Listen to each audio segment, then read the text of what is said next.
Hello friends, चलिए कल का मार्केट के बारे में देख लेते हैं।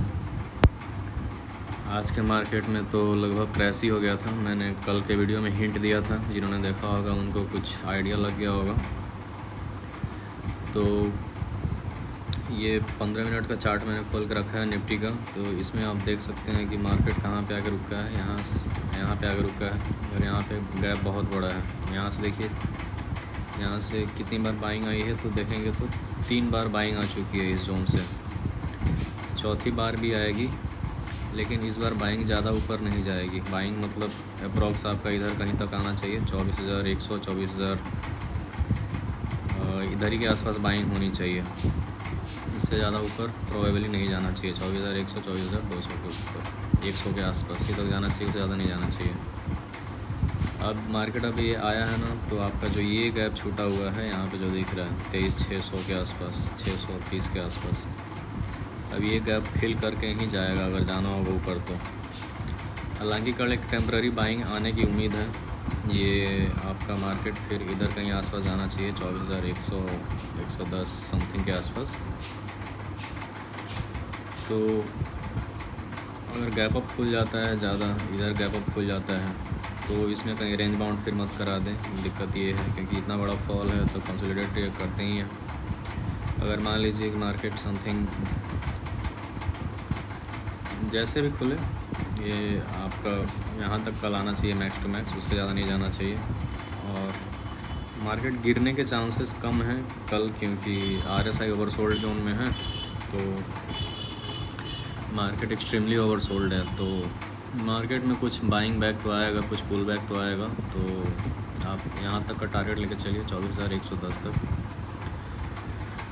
और उसी हिसाब से हम सेंसेक्स का देख लेते हैं। सेंसेक्स में क्या है ना कि कल एक्सपायरी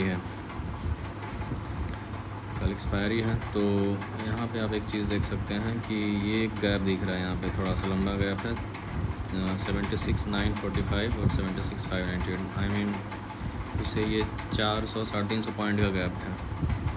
तो मार्केट में भी गैप अप आपका खुलेगा और इसी रेंज में कहीं खुलना चाहिए कल, हो ना हो।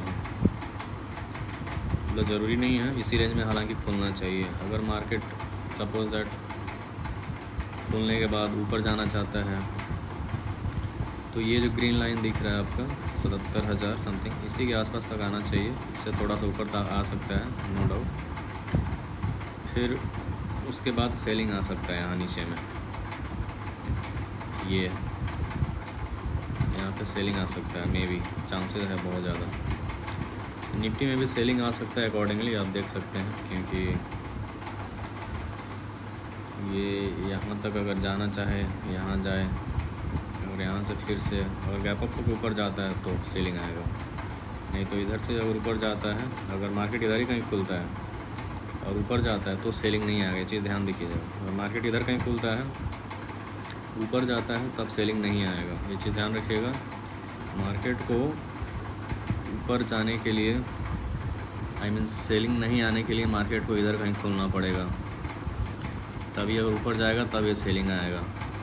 मैं क्लियर कट फिर से बोल दे रहा हूँ, मार्केट अगर इधर खुलता है और फिर ऊपर जाता है तो सेलिंग नहीं आएगा। और मार्केट इधर खुल के, इस गैप के बीच में खुल के अगर ऊपर जाता है तब सेलिंग आने का चांसेस बहुत ज़्यादा है। उस केस में फिर आपका ये वाला जो लो है ये सब भी कल ब्रेक हो जाएंगे। 23,760 70 तक ऐसा भी आ सकता है। हालांकि चांसेस कम लग रहे हैं, मेरे को ऐसा लग रहा है कि मार्केट इसी के अराउंड कहीं खोले और फिर ये ऊपर ही निकल जाए। तो मैक्स टू मैक्स आपका इधर आना चाहिए, उससे ज़्यादा नहीं जाना चाहिए। तो ये है एनालिसिस कल के लिए। आज का फॉल क्यों आया तो एक चीज़ दिखाता हूँ मैं आप लोग को। ये देखिए, क्रूड ऑयल में सडन स्पाइक आया जिस समय निफ्टी गिरा जस्ट 1:45 के आसपास। ये सडन स्पाइक जो आया, कुछ ना कुछ न्यूज़ में आया होगा ईरान और अमेरिका के वार से रिलेटेड, तभी ये आपका स्पाइक आया होगा। तो मे भी अगर रात में कुछ ऐसा न्यूज़ आता है कि ईरान ने फिर अमेरिकन बेस पे अटैक किया या फिर अमेरिका ने फिर ईरान पे और अटैक किया, तो कुछ ना कुछ अनहोनी होने के चांसेस हैं। क्रूड आपका फिर, अब क्रूड अगर निकलेगा तो फिर आपका सीधे यहाँ नेक्स्ट लेवल 88 पे ही जाकर रुकेगा, क्योंकि ये गैप बहुत बड़ा है। सिंगली मैं गैप थियरी आपको बार बार बता रहा हूँ, ये गैप जोन बड़ा है, ये सब नो लिक्विडिटी जोन से है। अगर मार्केट निकलना गैप गया ऊपर गया तो फिर ऊपर ही जाकर रुकेगा ये, और बाहर कुछ दिन कंटिन्यू रहा तो ये है एनालिसिस आज का, आई मीन कल का। चलिए देखते हैं कल क्या होता है।